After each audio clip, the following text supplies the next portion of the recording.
Hey dudes, I'm Hilah, and today on Hilah Cooking, we're getting crafty and we're making marzipan fruits. That's fruits made out of candy that you can eat if you want it. Hey, here's a joke. What's Willy Wonka's favorite planet? Marzipan. What's Elon Musk's favorite candy? Electric Marzipan. Wait, what was the original title of David Bowie's hit song? Life on Marzipan. Which one of those do you like best?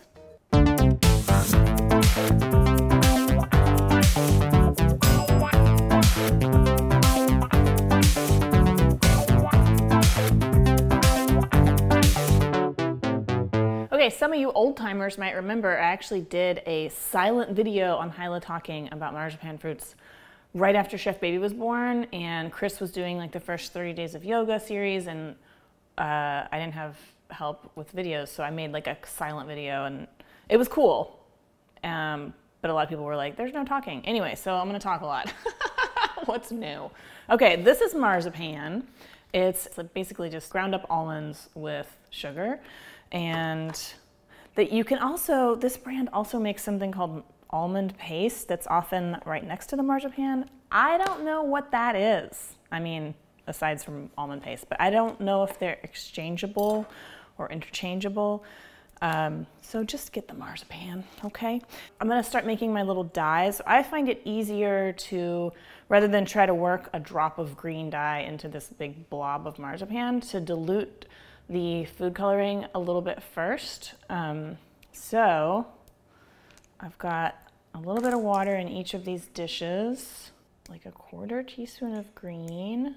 And then I'm gonna do orange here. So that's 1, 2, 3, 4, 5, 6, I can count. 6 drops of yellow and 2 drops of red should make a pretty nice orange. And then if you plan on eating these, I do recommend starting with some new paint brushes that have never been used by a child's art project, but whatever. A lot of people don't even want to eat them, but it's fun to know that you could eat them, right? So let's get my green. I'm doing green pears. Of course, pears come in many colors, but I'm gonna do green pears, oranges, and yellow. Oh wait, no, I was gonna do green apples. Okay, let's start with apples. Green apples, yellow pears, oranges. God, good thing I caught that. And then just sort of knead it in. This will stain your hands, so get over it. If it starts to get sticky, you can add a little powdered sugar or cornstarch, just so it's not like gooeying up on your hands, because when you add the food coloring, it does start to get a little bit stickier. Another thing is, try not to do this if it's really humid. Like this time of year, in a lot of places in the US, at least, we have our heaters on, so the air is really dry. So it's not really a problem, but if you're trying to do this like in the summertime and you live in Florida or something, they might just stay sticky forever. So I do recommend storing them in the refrigerator. Okay, so this is good enough. The good enough gal, that's what they call me. It's enough mixed. God, my English today is very poor. But it is starting to get a little sticky. So there's my little, I'll just add a little pile of that there. Okay. Okay, so start with rolling it into a ball. This is totally like when you used to play with Play-Doh when you were a kid. And then just sort of grab like the top half of it and start to roll it like a doobie, roll it like a doobie. If you don't know what a doobie is, get off of this channel. I'm just kidding. So you just want to narrow the top of it so that it's shaped like a pear or a teardrop or something like that. Isn't that adorable? And I don't worry too much about making them perfect because obviously pears don't all look alike. So I like to sometimes bend the top over a little bit. Oh, I fucked it up. I was supposed to make green apples. Okay, that doesn't matter because there's green apples and green pears and yellow pears. So I'll just show you how to make an apple real quick. How's that? Pretty much all of these starts with a ball. And then for the apple, almost do the reverse of what we did with the pear. So you want to taper the bottom just a tiny bit, not as much. We're making like an alien head, which would also be fun. And then I'm going to tap the bottom of my apple on my cutting board surface just to get it a little bit flat. Okay, and it doesn't totally look like an apple now, but I'll show you when we put our little stem in the top, it'll get more apple-y shaped. Okay, great. Somehow I did a better job of this video when I had like just had a baby and I was doing it by myself at the table. But also the first time I made them, oh, this is kind of a good story. Well, I don't know, it's not really that good to me. But so I had this boyfriend when I was in high school who was a terrible person. But I mean, who among us had a good high school boyfriend? That's what I'd like to know. But this person was particularly heinous. But anyway, for his birthday one year, I made this elaborate fucking cake that was covered in marzipan fruits, like of all different, like I think I made like grapes and guava and like watermelon slices. I spent like all day making this amazing cake. And this was like in the 90s. This is before you had like phone cameras and shit. This is before we had cell phones. I had a pager. I didn't even have a pager yet. I just used payphones. Anyway, I presented this beautiful cake and I guess he like liked it and stuff. But then I was like, oh wait, I want to take a photo of this cake because I was so proud of it, like with a film camera. And this asshole laughed at me and then I never got the picture. Can you believe that? Anyway, I think that's very rude. Okay, I'm gonna make a banana.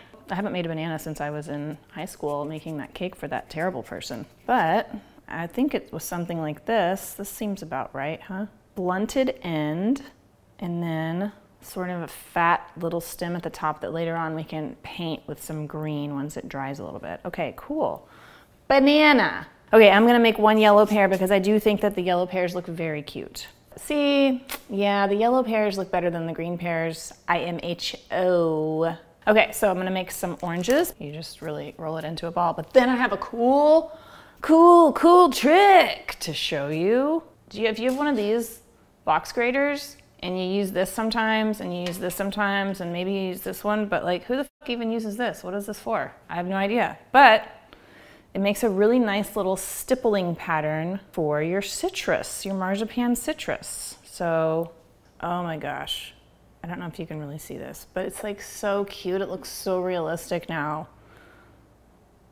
People are gonna flip their butts. Okay, sorry, I'm kind of excited. This is actually quite fun, so I hope that you try it. Okay, so lemon, again, let's start with a ball, and then let's taper the two ends.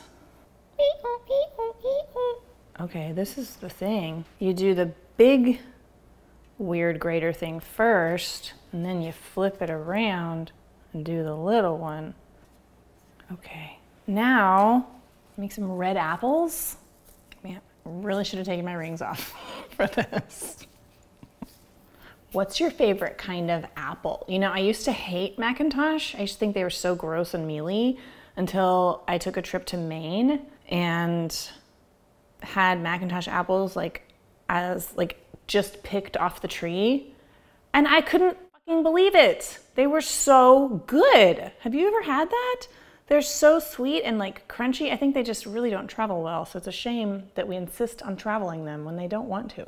So there's the start of a Macintosh. Okay, all right, now we're gonna add some stems and do some painting with the food coloring. So for a lot of the stems, I'm gonna use whole cloves and I'll show you a trick. So for the apples, you wanna stick the round, like the bud end into the apple first, and that'll create a sort of little like divot.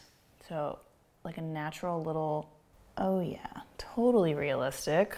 And don't worry about if you've got a little like powdered sugar on there, it's fine. We'll paint over it in just a minute. Oh my God. See, it looks like, I don't know. I mean, I just feel like this is amazing how natural it looks, and it's really not very much work.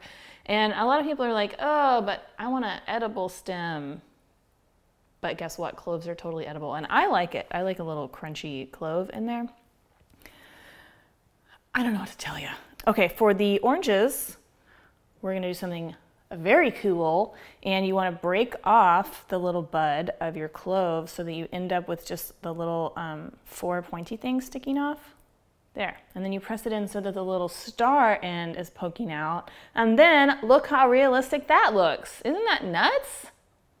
For the pears, I do a little caraway seed because they have a little tiny little skinny stem. So tiny ass little caraway seed right in there just like that. So realistic. Okay, for the lemon, well, hang on. Do lemons have stems? Yeah, okay. They kind of have stems sometimes, right? Oh my God! Oh! Okay, let's give the banana a little butt stem, right? Like that little like brown end. Oh yeah, just peeking out. Just poking and peeking out. Okay, now we're gonna paint. And we just wanna like dab a little bit of pink around the stem of the pear to make it look a little ripe. Sometimes a little bit of orange looks nice. This is just like, honestly, your chance to go creative on Christmas or Hanukkah. Okay, I'm gonna add an extra dab of yellow just to coat it a little bit. And sometimes the marzipan fruits that you find like at fancy candy shops and stuff that are like imported, a lot of times have some sort of shiny glaze on them. And honestly, I don't know how they do that. I think it's corn syrup. I have never tried it. I don't really find it necessary because I feel like they look more realistic if they're not super shiny. And they kind of tend to dry out, and then I think maybe they last longer. I don't know, I'm not a food scientist, just telling you what I think. All right, so that little beautiful pear, look how gorgeous it is. For the oranges, I am just going to do a nice thick coat of orange, and you'll notice that's when your texture really starts to pop out more. Okay, banana, banana. So I'm gonna do some yellow, a wash, they call it in watercolor world. And then I'm gonna dab a tiny bit of green, and hopefully it's not too much. This could be really jacking myself up here. No, it's okay. Let's do our lemon, okay? Ah, so cute. Okay, last ones are my apples. So for the Macintosh, let's just go extra red and then a touch of yellow. Yeah, that's nice. Very subtle. And you can do multiple layers too. Again, just like watercolor, you can go back after it dries and add more colors if you want. Okay, I think for the green apples, I actually painted them yellow because the food coloring green is kind of a bluish green, which is not actually the color of a Granny Smith apple. Go figure. I also want to do a little bit of a pink blush. Boop. Oh my God. Maybe overdid that one a little bit. It's okay. What other fruits should I make? I'm going crazy. Fruit crazy. I'm just kidding. I'm not going to do any more right now. But maybe this would be a fun thing to revisit for like a community video, and I could just goof around and make some more fruits. So I don't know. Let me know what you think about that. Okay, thanks for watching. Oh, should I eat one? Mmm, tastes like green. Oh, the caraway seed is actually nice in there. Like I said, the instructions and all the measurements and stuff are on my website at hilahcooking.com. See you later. Adios, amigos.